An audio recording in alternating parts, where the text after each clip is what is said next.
and dance with my mother and me. And then one final stance, one final. Yeah. There is a voice most people heard 1,000 times before they ever learned his name. A voice that lived inside wedding receptions, quiet Sunday mornings, late-night car rides, and the kind of moments people never forget. A voice so precise, so warm, and so emotionally honest that it did not simply entertain, it stayed.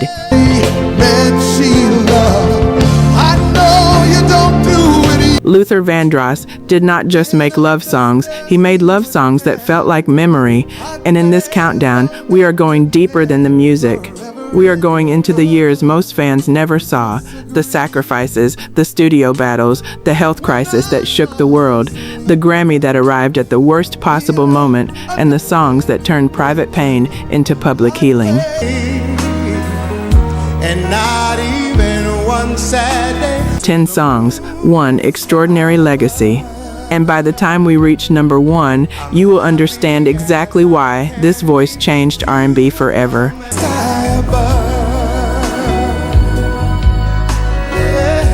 If you love classic R&B and soul music and you never want to miss a documentary like this one, subscribe right now and hit that bell.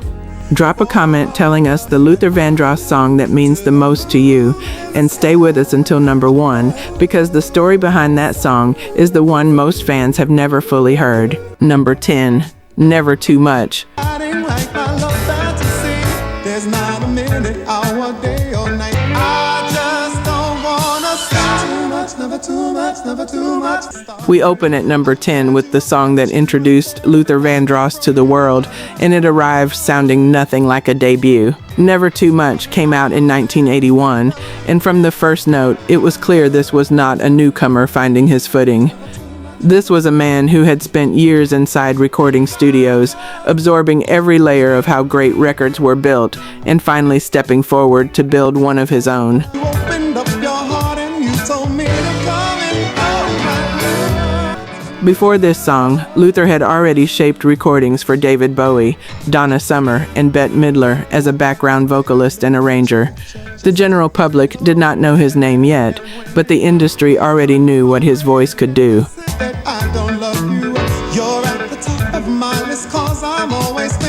What made Never Too Much endure was not just its groove, it was joy delivered with complete conviction, uncomplicated devotion, wrapped in a sound so polished it still feels alive today.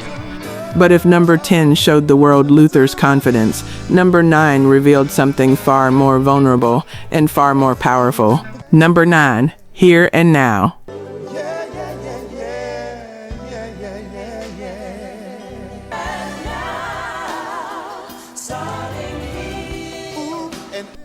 By the late 1980s, Luther Vandross had proven he could fill arenas and dominate R&B radio.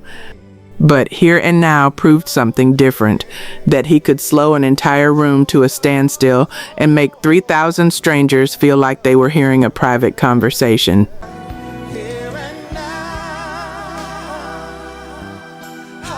The song became one of the most requested wedding ballads of its generation, and it earned Luther major Grammy recognition during a period when the Recording Academy was still learning how to honor adult contemporary soul with the seriousness it deserved.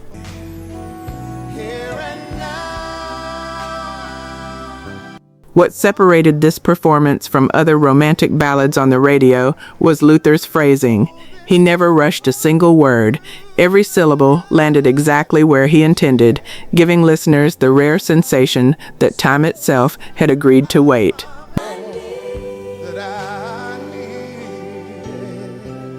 That kind of control takes decades to develop, and it made Here and Now feel less like a song and more like a vow.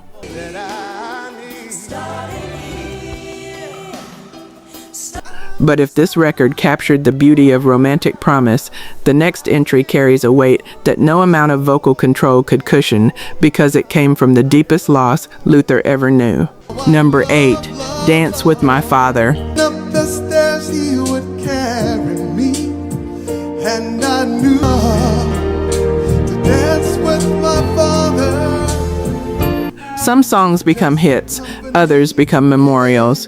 Dance with My Father became both. I hear how my mother cried for him. Released in 2003, the song was Luther's tribute to his own father, a man whose early death left a silence that shaped the singer's emotional world for the rest of his life. Luther did not write this song to chase a chart position.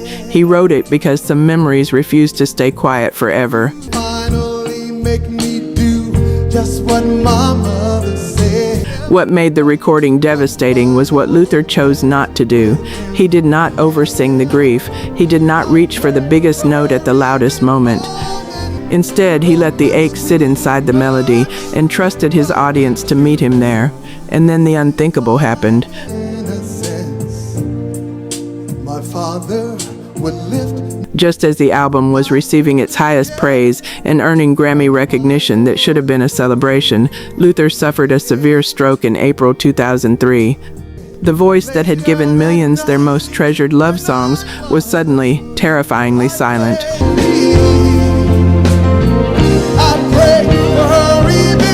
He never fully recovered. Luther Vandross passed away on July 1st, 2005, and Dance with My Father became something it was never meant to be, a goodbye. And dance with my. If that song still hits you the way it hits us, stay with this countdown, because the story ahead reveals a side of Luther that most fans never fully understood, the craftsman who built his genius long before the spotlight ever found him. Number 7, If Only for One Night. Only for one night. One night. If only. Long before Luther Vandross became a household name, he was already one of the most valuable people in a recording studio. Most fans discovered Luther through his solo career, but the music industry knew him years earlier as the background vocalist and vocal arranger who could walk into a session and reshape a song's entire emotional architecture. He contributed to recordings for David Bowie, Donna Summer, Bette Midler, and others, learning from each session how different genres approached feeling, texture, and atmosphere. For one night. Yeah, I tell you what. If Only for One Night carried all of that training. Instead of reaching for power, Luther leaned into stillness. Instead of commanding attention, he invited closeness. The result was a performance that helped define the Quiet Storm era, that late-night radio sound where romance lived in whispers, not declarations. Ease away your fear. This was not a man who simply had a great voice. This was a man who understood what a great voice was for. If you are discovering stories behind the music you never knew existed, subscribe now so you never miss another classic R&B and soul documentary. Drop your favorite Quiet Storm memory in the comments. And stay with us, because the artists still ahead in this countdown carry revelations that will change how you hear Luther Vandross forever. Number 6, A House Is Not a Home. When there's nothing there, turn this house into a home. There is a difference between covering a song and claiming it. Luther Vandross understood that difference better than almost anyone who ever stood behind a microphone.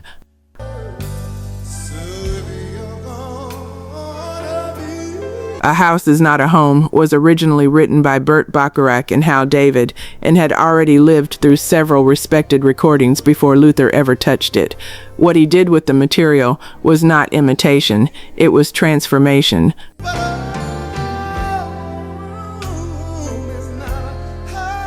His version became a conversation with loneliness itself, measured at first, restrained and careful, then slowly building toward an emotional release that left audiences suspended between heartbreak and beauty. He made pain sound elegant without making it painless.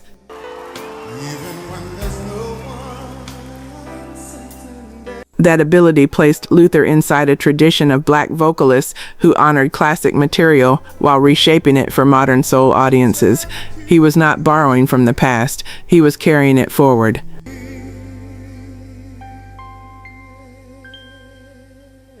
And the next song on this countdown shows exactly what happened when that same artistic conviction met the pressure of mainstream pop success and refused to bend. Number 5, Stop to Love. Could make almost any guy to look for the love.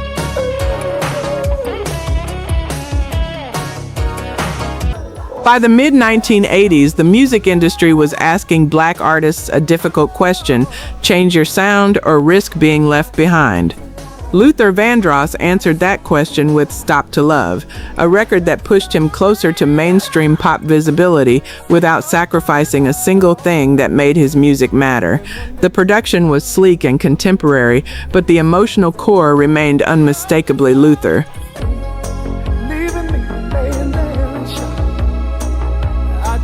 That balance was not accidental. Behind the romance and the velvet vocals, Luther was deeply involved in the business side of his career, making production decisions, overseeing arrangements, and protecting a sound he had spent years building. He understood that real crossover meant bringing your audience with you, not abandoning them for a new one.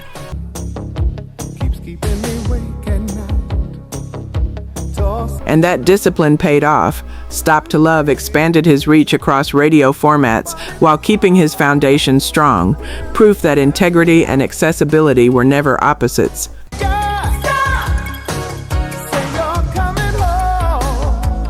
But commercial success only tells part of the story.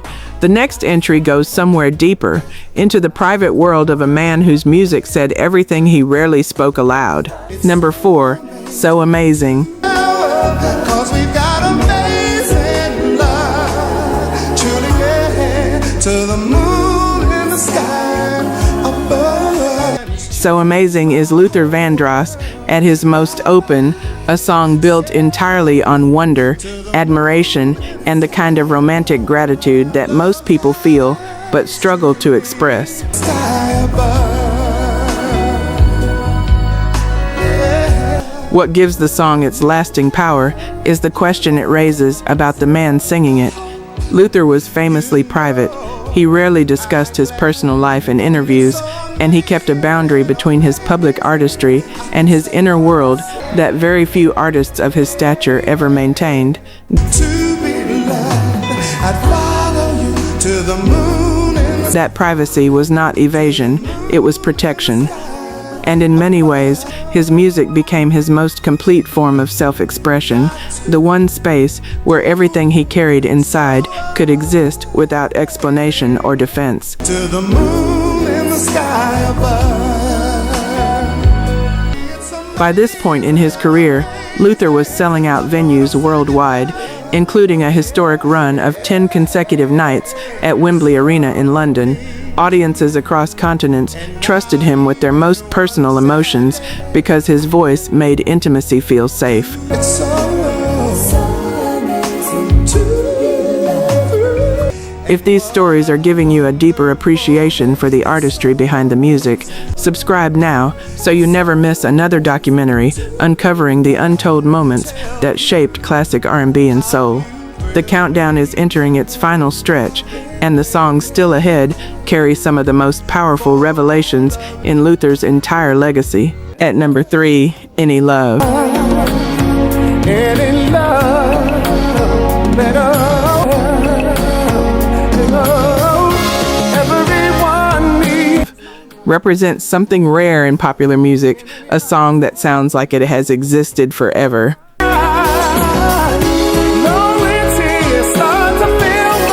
By the time this record reached listeners, Luther had built something most artists never achieve: trust.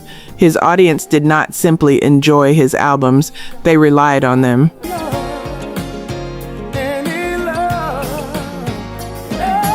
Each release carried an unspoken agreement that Luther would deliver emotional truth without shortcuts, and Any Love honored that agreement completely. At number 2, Always and Forever. Something I can't explain. Just the always forever love you, love you. Took that trust and pressed it even deeper. Luther's version of this song became one of the definitive romantic recordings of its generation, not because he wrote it, but because he lived inside every word until the song belonged to him.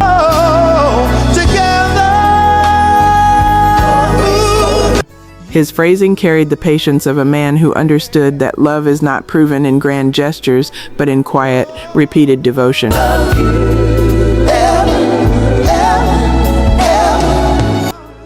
Together, these two songs represent the full height of Luther's catalog, the point where craft, emotion, and legacy meet without a single wasted note.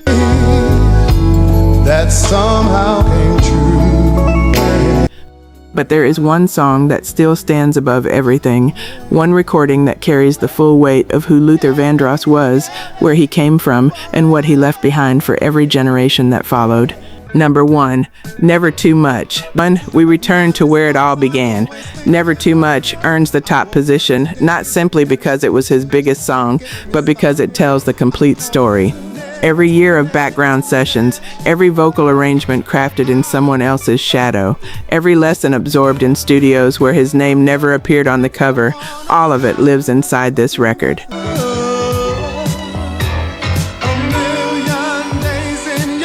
When Luther Vandross stepped forward in 1981 with this song, he was not introducing himself. He was revealing what he had already become. The confidence was earned, the joy was real. And the sound he built on this foundation would go on to shape neo-soul, quiet storm, and contemporary R&B in ways that are still being measured today.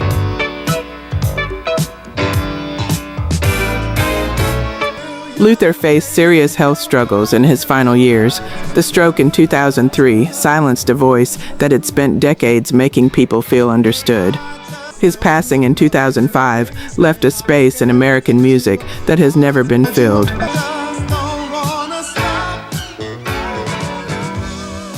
But Never Too Much still plays. At weddings, at family gatherings, on late-night drives, when someone needs to remember what love sounds like when it is delivered without fear.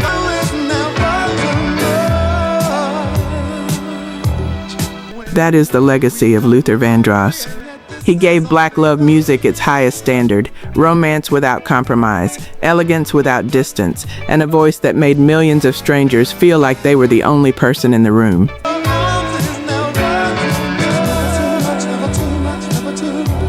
If this documentary brought back a memory, deepened your appreciation, or introduced you to a story you had never heard before, subscribe, share this with someone who loves Luther's music, and leave a comment telling us which song still moves you the most. We are building something here for every fan who believes classic R&B and soul music deserves to be remembered, celebrated, and passed forward. His voice built a home inside the hearts of millions, and that home still stands.